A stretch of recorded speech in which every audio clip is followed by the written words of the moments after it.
Namaskar, Acharya ji. Everything is dead and everything are basically molecules that are just in a default arrangement.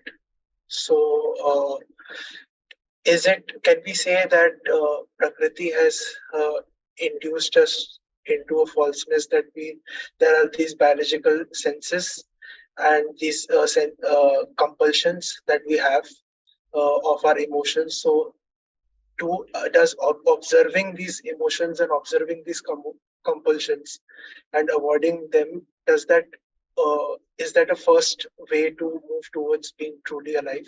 Yes, observe them, but without blaming Prakriti or anybody. Nobody has brought you to this condition.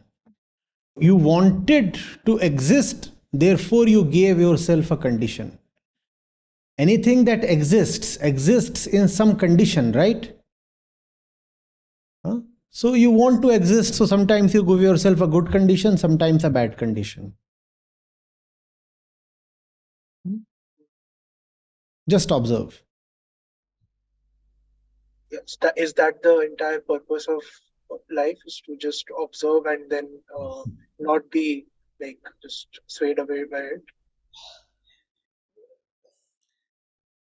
The ego does not need an entire purpose of life.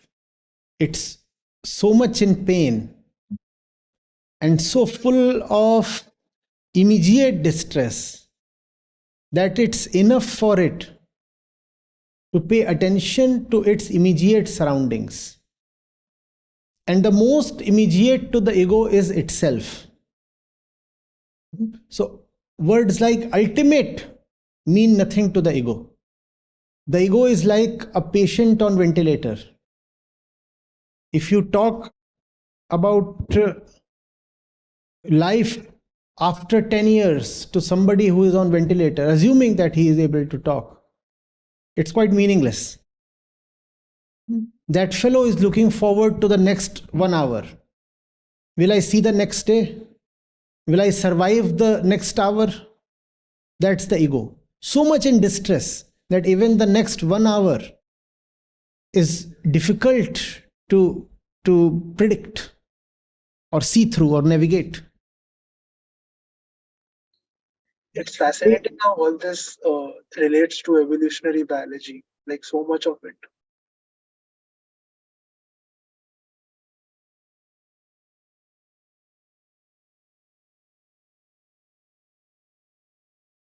You cannot appreciate Sankhya Yoga if you do not appreciate evolution.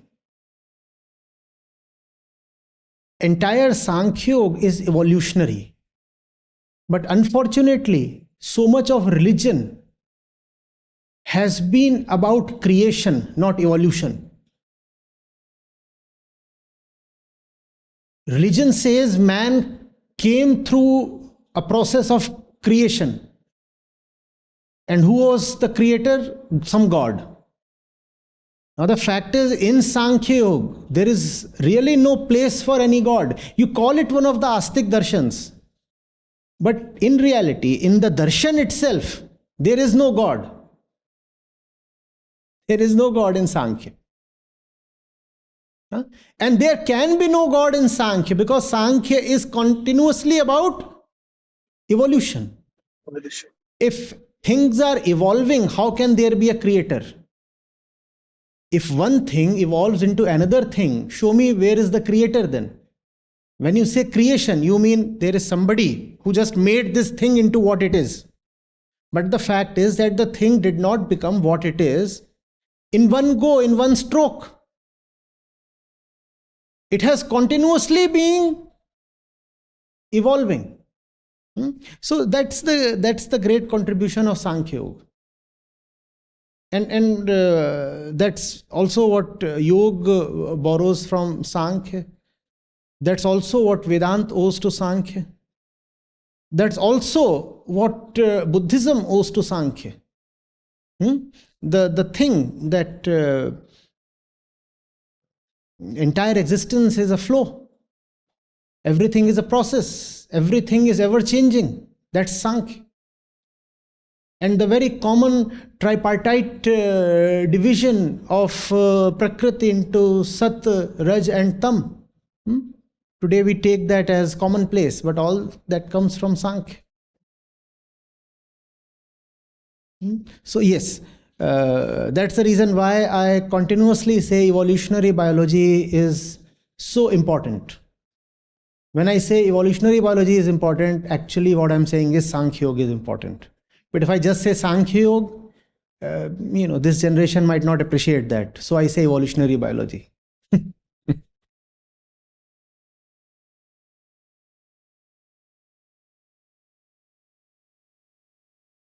धन्यवाद आचार्य जी.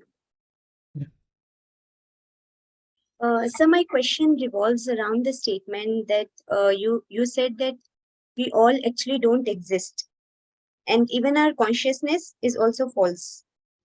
And if I look at Arjun at that moment, then even Arjun is being driven by his bodily tendencies only. So even he is dead, right? So to whom Shri Krishna is teaching at that moment. So what is still alive inside Arjun at that moment, even after being dead inside out? The dead man walking is the dead man suffering. He needs to be cremated. That's what the instruction is all about. You are already dead. Why do you continue to walk and suffer? Let's put you to rest. Let's cremate you. That's the Bhagavad Gita. The ego is the dead man walking. Dead, still suffering. Rather suffering exactly because it is dead. So that's a delicate thing to appreciate. You are not, yet you insist that you must be.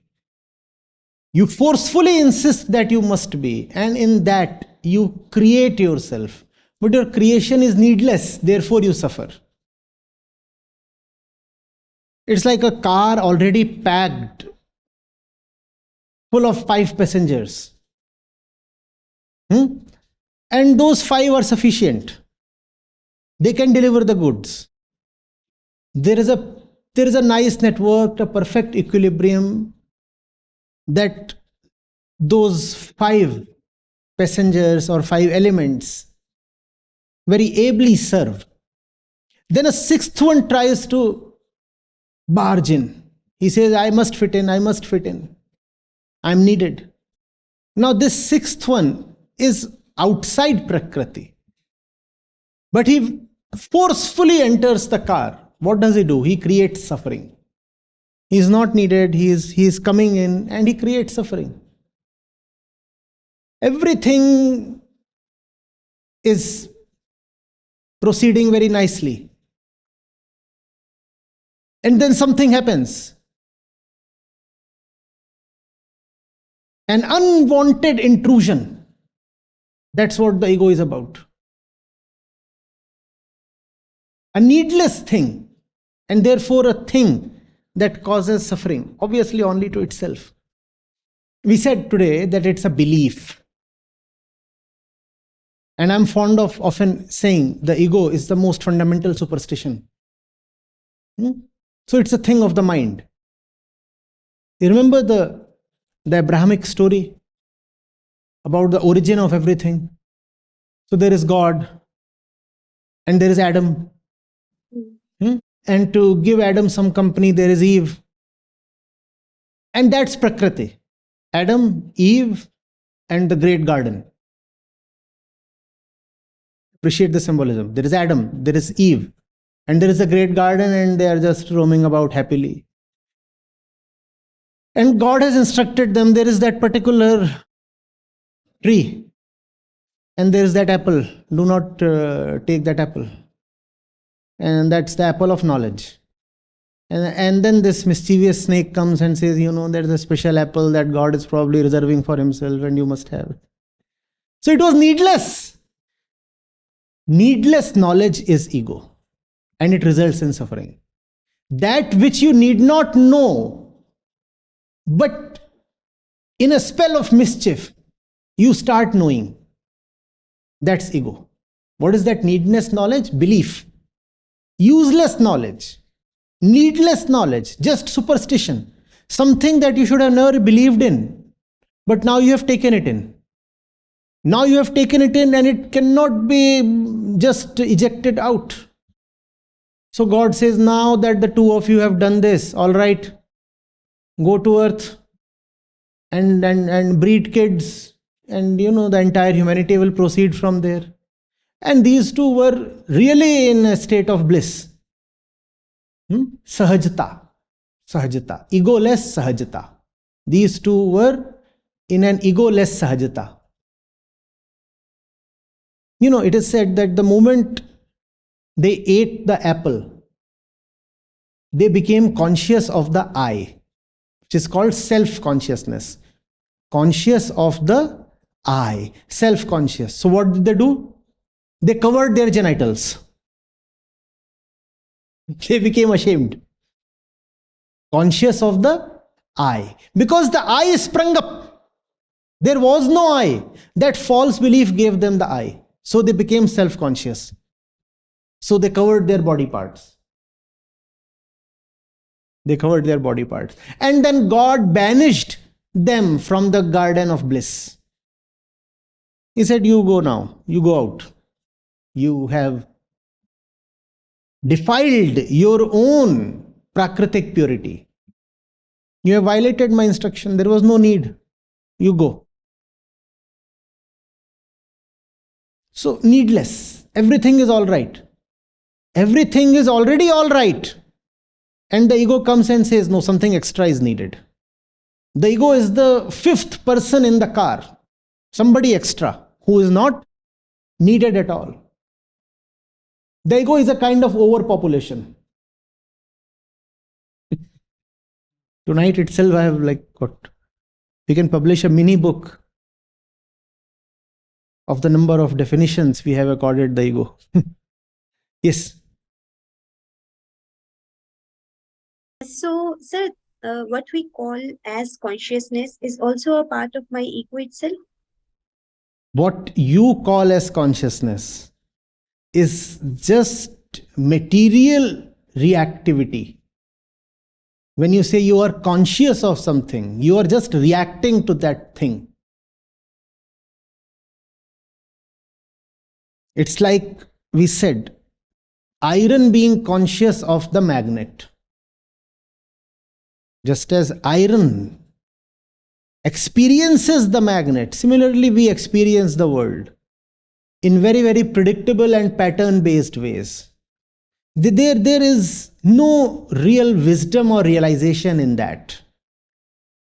And the test of that is, iron cannot not react to the magnet.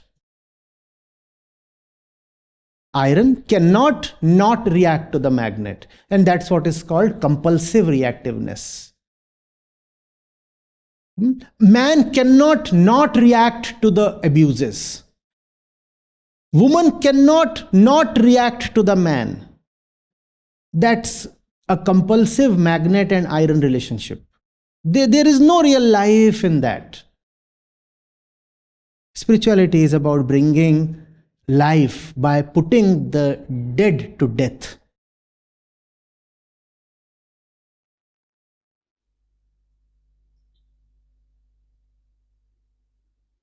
Okay, thank you.